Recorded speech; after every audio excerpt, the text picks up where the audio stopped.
Every teacher faces this at some point. A student who just isn't making the grade. Do you let them fail? Push them harder?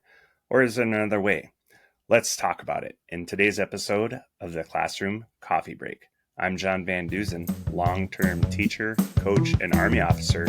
And in this episode, we're talking about what do you do when a student is failing your class. First, let's talk about why a student might be failing your class. And this you really need to take into account the grade level you teach and the topic you teach. If you're teaching second grade and a student is failing, that is going to look a lot different than if you're teaching chemistry at the 11th or 12th grade level and that student is failing. So really look through what I'm about to talk about in this episode through that lens, because if you don't, you may get frustrated and confused. So realize what grade level you're teaching and your subject area. So first, there might be an academic gap, and you might see this at the younger grades where the student may not have the foundational skills to actually complete the lessons that you're asking them to do. They might not be able to read. They might not be able to sound out words. If you're talking about math, if you're asking them to multiply and they struggle with adding, those foundational skills create an academic gap that needs to be filled in first. Second reason a student might be struggling is they just don't see the value in the work. They have a lack of motivation. I see this all the time as a history teacher. I see students that look at me and go, Mr. Van Dusen, why do we have to learn about this? So if you go back a couple episodes to making a boring curriculum more exciting, you're going to learn some techniques for how to possibly motivate that student to understand why what they're learning is important. Another reason a student might be struggling is personal issues. And at the middle school level, I see this a lot. You're also going to see this a lot at the high school level. And at the elementary level, you may see it, but it might come out as behavior, because behavior is communication. There may be something going on with that student's home life. They may have a mental health, either diagnosed or undiagnosed.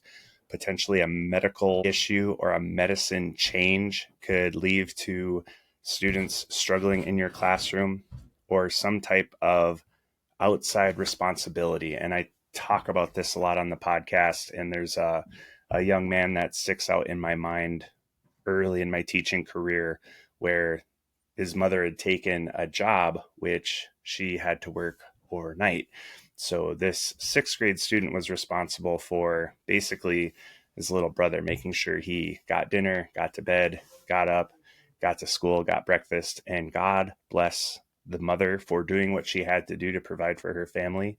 But at the same time, that young sixth grader was taking on adult-sized burdens. So there might be something going on at home or something in their personal life that is causing them to struggle in your class. This is like a true view of Maslow's hierarchy of needs. If they don't have their basic needs met, they are not going to give two craps about what you're trying to teach them in class. And the last reason I'll mention about why a student might be struggling is they could have some type of learning disability. And again, at the younger grades, this might not be diagnosed yet, where at the higher grades, it might be diagnosed. They might be working through an IEP, but if some of those accommodations aren't working or are not being done properly, then you could have difficulties in your class. And it's something that you just need to readjust, work with your special ed teachers, work with the parents, work with the student, and figure out how to help make that student successful. So the reason it's important to understand why that student is failing is because before you can help, you need to understand why they're struggling. It's in the Army would say you wouldn't want to put a Band-Aid on a bullet hole. You don't want to treat the symptoms. You want to treat the actual problem itself. So identifying the problem is one of the most important steps. So next, we're going to talk about steps to take when the student is failing your class. And the first one, I have to preface this with, depends on your grade level and your subject area, but it is to communicate with the student. So I work with eighth graders. They are old enough to check their own Power School, see what assignments they're missing, see what their grades are. And it's really important to communicate with that student so that they know they're not doing well in your class. And some of them are going to know right away. And some of them are going to have no clue because they don't go into Power School and check their assignments. They just turn it in, fire and forget, and they're done. So when you're communicating with that student, try to keep emotion out of it. If you go back to one of my previous episodes, I always talk about staying calm and logical. Again, we have that fully formed frontal lobe. So talk with the student off to the side and keep it non-judgmental. Hey, I seen you've been struggling with this. And then try to get to that root cause so that you can help that student become successful. So another step you can take when dealing with a student who's failing is check for missing work and assessment gaps. So sometimes we'll have students that are gone for some kind of medical procedure, or their family takes a vacation when it's convenient for the parents to get off work, not necessarily aligned with a school break, which is totally fine. But at that same time, when a student is missing your class, they may have missing work that is dragging their grade down. So that could be something as simple as giving them time to get caught up either during lunch or during a exploratory time, possibly before or after school, simply getting their missing assignments turned in. And also checking for assessment gaps. So look for patterns. Do they always turn in their work incomplete? Do they always do well on their work, but then don't do well on the quizzes and the tests? Try to figure out why exactly that student is failing and what exactly is happening. Is it tests? Is it quizzes? Is it the assignments? Is it missing assignments? Were they gone? Try to really dig deep and check for what is actually happening and the pattern in their work. And you may also check with those other teachers, because if something's going on in your room, it's probably happened in somebody else's classroom too. So a third thing you can do when a student is failing your class is try to differentiate your instruction as much as you can. We should be trying to do that anyway.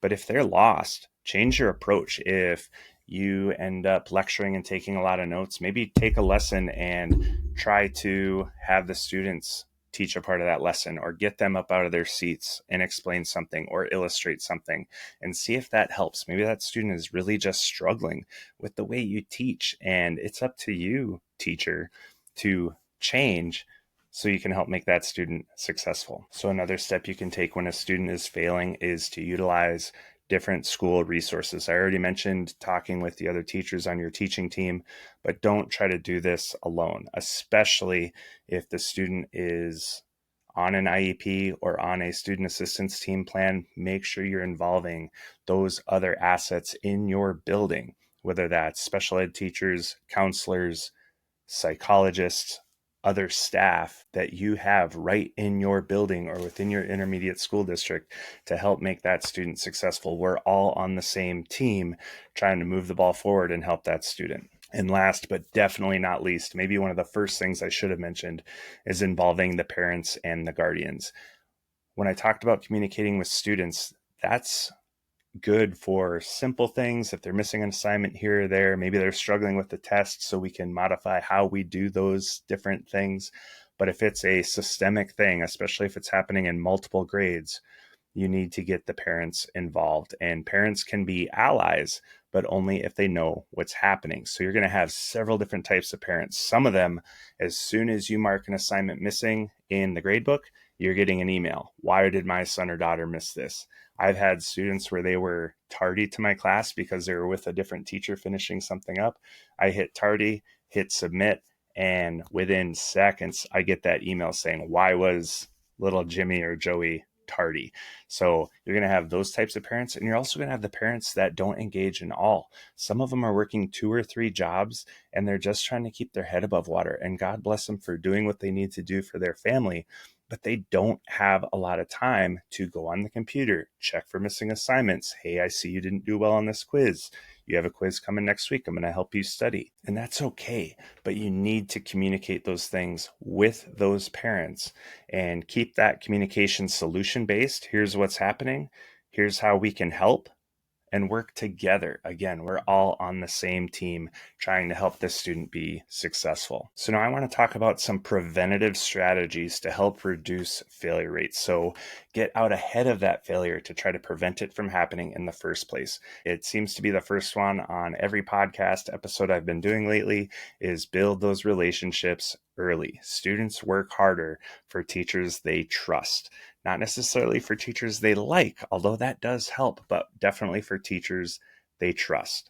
So you can go back to previous episodes, but relationship building is kind of the same whether you're in a classroom, on a sports field, in the gym, at work, whatever. It comes down to learning their interests, acknowledging their efforts, and showing a true, authentic self to your students and accepting their authentic self as well. Another strategy to help reduce failures in the first place is to use frequent formative assessment. And I did a video on the difference between formative and summative assessment earlier in an earlier episode of the Classroom Coffee Break, which I'll post down in the show notes. But sometimes waiting until that final test or that final project, it's too late. We've already missed too many bricks in the wall, and we didn't know that we were missing those in the first place. By doing formative assessment early and often, we're going to be able to see those gaps as they occur and help plug them before they become a problem at the end of the unit. So another preventative strategy to help reduce failure rates is to give students ownership of their learning. And one way I do this,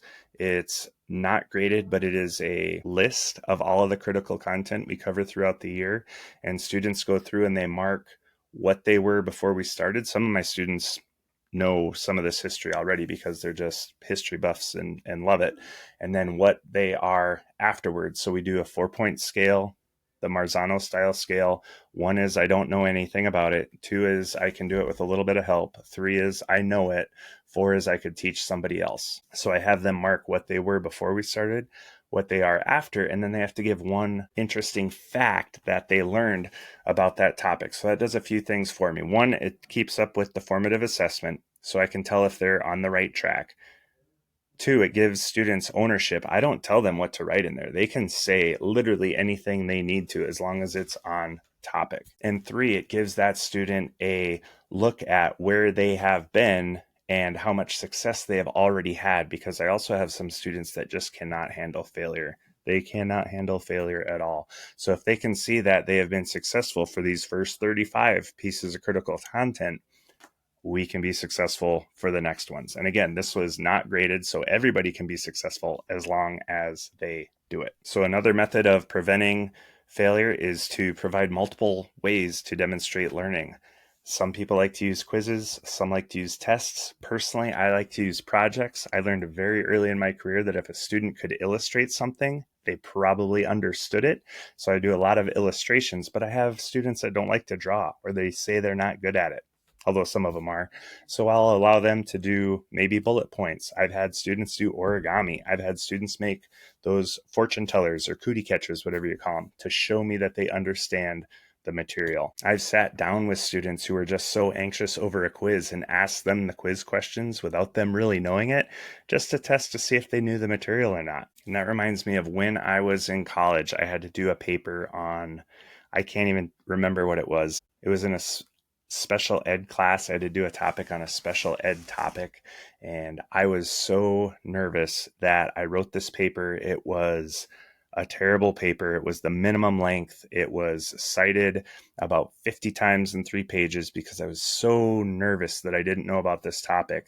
I just insisted on citing all these different resources. And my professor, as we did this jigsaw to share our papers, she sat at my table the first time we went around to share it. And then she ended up at my table the second time. And the whole reason was she held me after class is because she wasn't sure I knew about the topic or not. But my ability to articulate it in that small group proved to her that I did know it. I just had an issue with my paper. So we talked about some strategies on how to fix my writing, because that was a graded assignment. And I went back and I was able to be successful in that class, but she provided a different way for me to demonstrate my learning. So that's something that you can do with your students as well. So the last part I want to talk about in this episode is when failing is the only option. When you have tried everything and this student is still going to fail your class, the first thing I want you to look at is, what is the consequence? So if you remember back in the beginning, I said it really depends on your grade level and what you teach. If you're teaching an advanced placement chemistry class and a student's going to fail, that consequence is a lot different than if you're teaching, say, 2nd grade art class and that student's going to fail. So I really want you to look at, what is the consequence of this student failing? And the first thing I would say is make sure that you document. Keep accurate records of your communication with the student, with the parent, with any of the other resources within the building, because if it does come back in that, what did you do to try to help make this student successful, you will have documentation on, these are the things I've tried, these are the people I've talked to.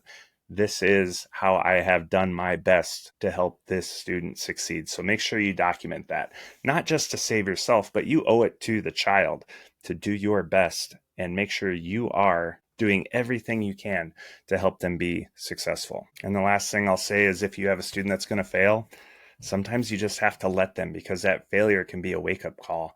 You're going to have a student that maybe they've never failed anything in their life. Maybe they blew off your class because it's boring and they end up with a failing grade. Maybe seeing that F in the grade book, or maybe getting that call home to talk with the parents about the failing grade, maybe just having them up at your computer and see that poor grade is going to be enough for that student to reflect on what they're doing and kind of kickstart them into working harder to be more successful. But sometimes you just have to let them fail, and that sucks, because failing sucks.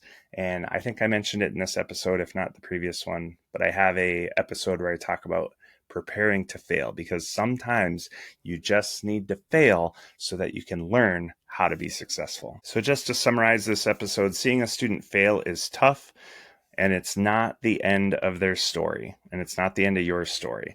The goal isn't just to pass them along, but it is to help them grow. Focus on support, communication, and early intervention, and you can make a difference with every student in your classroom.